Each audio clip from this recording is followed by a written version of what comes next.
सारनाथ मंदिर सारनाथ में किया गया सामूहिक रुद्राभिषेक आयोजन। श्रावण मास के अवसर पर शुक्ल पक्ष नवमी तिथि पर दिनांक 25 अगस्त को सारनाथ मंदिर पर सामूहिक रुद्राभिषेक का आयोजन किया गया। कार्यक्रम की अध्यक्षता लक्ष्मीकांत प्रमुख, आनंद राम जयपुरिया स्कूल तरना एवं मुख्य अतिथि अजीत सिंह बग्गा वाराणसी व्यापार मंडल रहे। आयोजन में विशिष्ट अतिथि भाजपा नेता सुजीत मौर्य के साथ रानिका जायसवाल, नम्रता चौरसिया, नंदलाल देव, पूजा दीक्षित, अपराजिता सोनकर, दुर्गा पांडे, राजेश पाठक विशिष्ट जमान के रूप में इष्टाभिषेक किया। आयोजन समिति मीडिया प्रभारी विजय त्रिपाठी ने बताया कि सारंगनाथ रुद्राभिषेक समिति द्वारा लगातार दूसरे वर्ष इस रुद्राभिषेक का आयोजन किया गया है। इस वर्ष अयोध्या से आमंत्रित आचार्य श्री आनंद भूषण महाराज के नेतृत्व में 150 ब्राह्मण बटुकों के निर्देशन में मंत्रोच्चार सहित 501 परिवारों द्वारा उत्साहपूर्वक पार्थिव शिवलिंग का निर्माण कर पूजन किया गया। उत्तर प्रदेश के वाराणसी से रोहित सेठ की रिपोर्ट।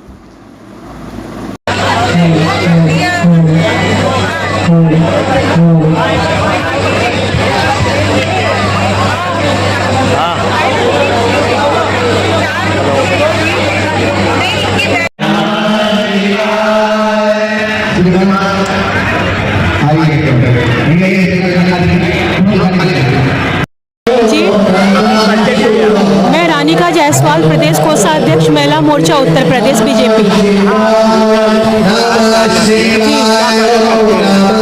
जी देखिए, सावन मास में काशी का अपना महत्व है और इस बार तो ज़्यादा समय मिला क्योंकि अधिक मास भी इसके साथ है।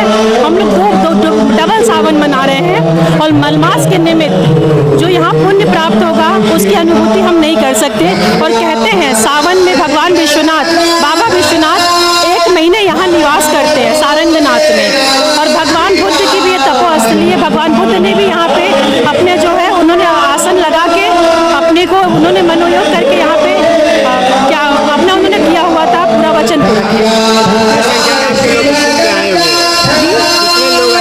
हमारे यहाँ पे आपको बता दें मंडल से लेके प्रदेश तक इन्वॉल्व है इसमें। महिला मोर्चा भाजपा से आज हिंदू राष्ट्र को संकल्पित आज पूरा महादेव का 500 परिवारों परिजनों के साथ मिलकर रुद्राभिषेक का कार्यक्रम आयोजित किया गया है। आज सामूहिक रुद्राभिषेक किया जा रहा है, क्या इसका उद्देश्य है? सामूहिक रुद्राभिषेक करने से कभी कभी होता क्या है कि हम एकाग्रचित नहीं हो पाते हैं, तो एक दूसरे की प्रेरणा से भगवान की शरणागति के मार्ग पर जाते हैं। आज का परिवेश थोड़ा सा बदला है, जहाँ पर हम अकेले कुछ कार्य करते हैं तो उसमें हमारी एकाग्रचित्ता नहीं होती है, लेकिन अगला भगवान के प्रति एकाग्रचित्त हो रहा है तो हम भी उनके साथ जब करेंगे तो हम भी एकाग्रचित्त होकर के भगवान शिव में हमारी निष्ठा बढ़ेगी। इस भाव से ये सामूहिक रुद्राभिषेक का आयोजन किया गया। कितने लोगों की संख्या है? ऐसे संकल्प के साथ 501 परिवारों को एक साथ लेकर के सामूहिक रुद्राभिषेक का आयोजन किया गया है। यहाँ क्या कहेंगे इस रुद्राभिषेक पे?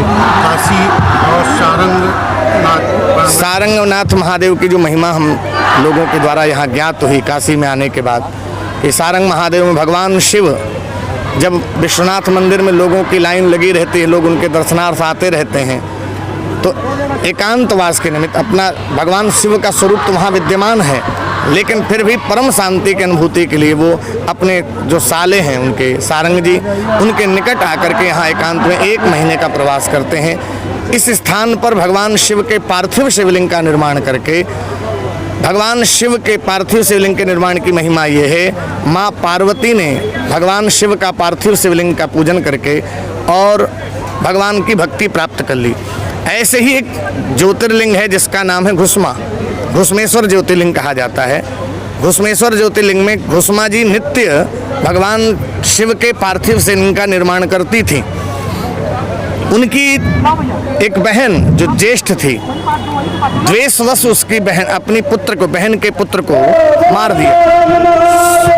स्वयं अपनी इच्छा से ही अपने बहन घुस्मा का विवाह अपने पति से कराया था, लेकिन फिर भी जीवन में क्लेश की उत्पत्ति हुई और उस क्लेश की उत्पत्ति के बाद भी कुसुमा जी भगवान शिव का अर्चन करती रही, पार्थिव शिवलिंग का पूजन करती रही और परिणाम ये हुआ उनके पुत्र को रात में मार दिया।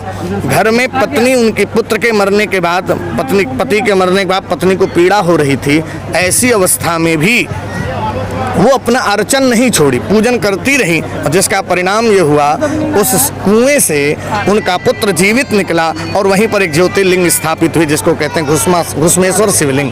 तो मानो पार्थ स्थापना हुई थी। तो ऐसे पार्थिव शिवलिंग की अनंत महिमा है, एक दो महिमा नहीं। भगवान शिव को भी पार्वती जी ने यदि प्राप्त किया था तो पार्थिव शिवलिंग का पूजन करके ही प्राप्त किया था।